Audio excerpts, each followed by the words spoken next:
Pourquoi la pharmacienne n'a pas quitté son comptoir pour aller évaluer le bébé rapidement?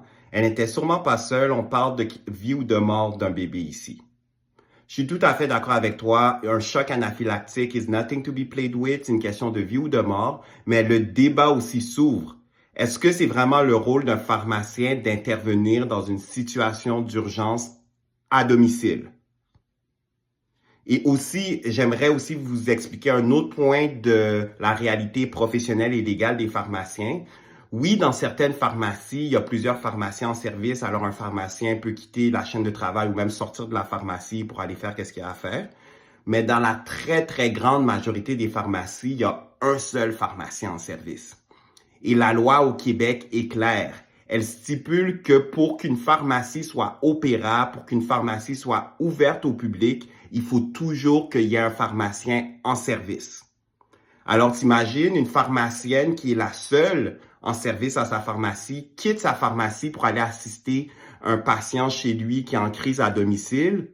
Là, toute la pharmacie ferme. Alors, s'il y a d'autres patients qui arrivent avec des urgences, qui doivent venir prendre des médicaments en urgence, qui ont des ordonnances urgentes, ou même une équipe, l'équipe des assistants techniques, n'a plus de pharmaciens pour répondre à leurs questions, pour opérer la pharmacie. Il y a plusieurs conséquences à ça de fermer une pharmacie d'un coup sec. Aussi, j'ai vu beaucoup de commentaires qui disent « OK, les pharmaciens ne peuvent pas intervenir dans des cas urgents ».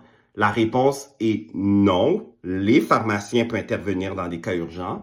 Légalement, un pharmacien, qu'est-ce qu'il peut faire dans une situation urgente si le patient se présente en crise devant lui, que ça soit un choc anaphylactique, détresse respiratoire, surdose d'opioïdes, le pharmacien légalement peut prendre le médicament d'urgence et l'administrer lui-même à un patient.